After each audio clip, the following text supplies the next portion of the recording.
এখন যখন ভিডিওটা স্টার্ট করতেছি আসি উত্তরা ৮ নম্বর সেক্টর, বাজে হচ্ছে ৪টা ৬। আজকে আমার একটা জিনিস খারাপ লাগতেছে যে আমার এই বাইকটার সাথে আজকে লাস্ট রাইড। এটা আমার আর কোনো সময় রাইড করা হবে না, কারণ ওইটা আমি সেল করে দিতেছি। এই বাইকটা এটা অলমোস্ট আমার কাছে 3 মাস ছিল বাইকটা। চলেন রাইড করতে করতে বলি, এই বাইকটা আমার কাছে 3 মাস হয়েছে আমি কিনছি। 3 মাসে আমি 2000 কিলো চালাই নাই, হয়তো বা 1600 কিলো চালানো হয়েছে আমার। যাব উত্তরা দেয়াবাড়ির দিকে, যিনি বাইকটা নিবে উনি ওই দিকে আসবে। তার সাথে মোটামুটি একটা কথা হয়ে গেছে, উনি বাইক দেখবে, জাস্ট পছন্দ হলে নিয়ে যাবে। এই বাইকটার সাথে আমার অনেক স্মৃতি জড়িয়ে আছে, অনেক স্মৃতি বলতে অনেক মায়া জড়িয়ে আছে। ওই বাইকটাকে আমি নিজের থেকেও বেশি যত্ন করতাম, কিন্তু বাট আজকে কিছু টাকা পয়সার সংকটে একটা সমস্যার কারণে বাইকটা সেল করে দিতেছি। এটা আমার কাছে খারাপ লাগতেছে, কারণ নিজের কষ্টের টাকা দিয়ে আমি এই বাইকটা কিনছিলাম। অনেক কষ্ট করে টাকা জমাইতে এই বাইকটা কিনছি। আসলে এটা খারাপ লাগতেছে আমার যে আমি বাইকটা বিক্রি করে দেব। আমি এই বাইকটাকে আমার থেকেও বেশি যত্ন করতাম।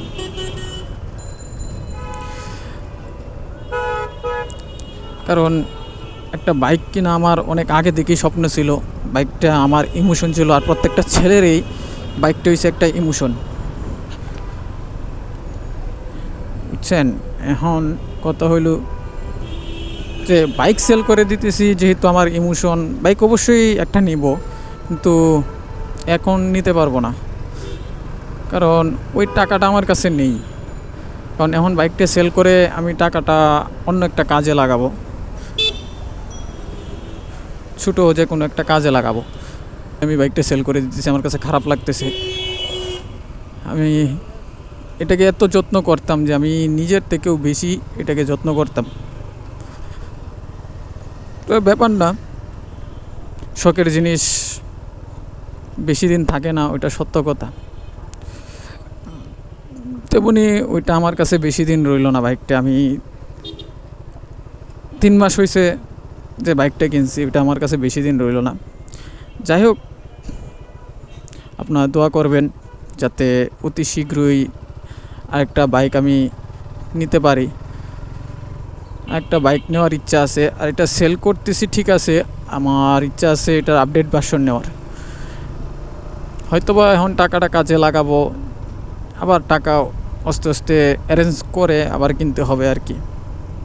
আমার প্রথম থেকে ইচ্ছা ছিল জিক্সার FI ABS নেওয়ার, কিন্তু টাকার সমস্যার কারণে আমি এটা নিয়েছিলাম।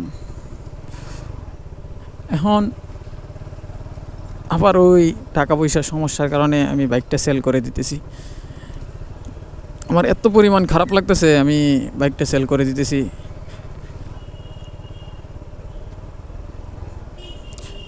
যাই হোক, আগে যাই ওইদিকে, যাই দেখি যদি বাইক পছন্দ হয় ওনার, তাহলে বাইক দিয়ে দেব। আশা করি পছন্দ হবে, কারণ আমি এটাকে আমার থেকেও বেশি যত্নে রাখছি বাইকটা, সত্যি কথা বলতে যেটা। আর যে নিবে অবশ্যই উনি লাভবান হবে। কেন আমার 1 সপ্তাহ হয় নাই বাইকটাতে আমি কাজ করাইছি, একটা মাস্টার সার্ভিস দিছি। 1 সপ্তাহ হয় নাই, আমি মাস্টার সার্ভিস দিছি। তারপরে মাস্টার সার্ভিস দিয়ে বাড়িতে গেছি, ফগ লাইট লাগাইছি, তারপরে একটু লাইটিং মডিফাই করছিলাম। এটা 1 সপ্তাহ হয় নাই, ওর মধ্যে বাইকটা আমার সেল করা হয়ে যেতেছে। আসলে ওটা প্রত্যেকটা ছেলের কাছেই কষ্টকর, যে একটা বাইক কিনে বাইকটা সেল করে দেওয়া, ওটা প্রত্যেকটা ছেলের কাছেই একটা কষ্টদায়ক জিনিস। তবে আর কি করার, যেহেতু সমস্যায় পড়ছি, বাইক তো অবশ্যই কিনতে পারবো। আগে সমস্যার সমাধান করি, তারপরে আরেকটা নেওয়ার চিন্তা ভাবনা করব। মানে সত্যি কথা বলতে এই বাইকটার জন্য আমার কান্না আসতেছে যে আমি কি করব আমি বুঝতে পারতেছি না, বুঝাইতে পারতেছি না যে আমি কতটুক ভালোবাসি এই বাইকটাকে আর কতটুক যত্নে রাখছি এই বাইকটাকে।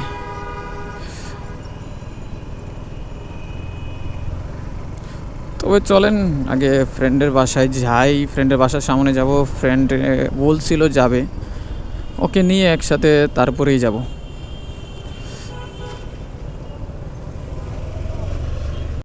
কাস্টমার লেট হওয়ার কারণে আমি আমার বাইকটা ফ্রেন্ডের কাছে দিয়ে আসি। আমার ফ্রেন্ডে টাকা বুঝে নিছে, কাস্টমারকে বাইক দিয়ে দিছে। যখন ফ্রেন্ডের কাছ থেকে টাকাটা আনতে যাই তখন অনেক খারাপ লাগছিল যে সকালে বাইকটা বিক্রি করে দিছি, কিন্তু কি করার, যেহেতু পরিস্থিতির শিকার, সেক্ষেত্রে বাইক সেল করতেই হবে। তবে সামনে ভালো কিছু আসতেছে, এখন আর কি করার, সামনে কি আসতেছে তো সেটার অপেক্ষা।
কাস্টমারের লেট হচ্ছে বিদায় আমি আমার কাজে বের হয়ে গেছিলাম। তখন আমার ফ্রেন্ডের কাছে আমি বুঝাই দিয়ে আসছিলাম, আমার ফ্রেন্ডে টাকা নিছে, দেন বাইক বুঝাই দিছে। কিন্তু যখন ফ্রেন্ডের কাছ থেকে টাকাটা আনতে গেছি তখন অনেক খারাপ লাগছে যে শখের বাইকটা বিক্রি করে দিছি। তবে ব্যাপার না, হয়তো ভালো কিছু অপেক্ষা করতেছে। যেহেতু সমস্যায় পড়ছি, সমস্যার সমাধান আগে, তারপরে শখ পূরণ করতে পারবো।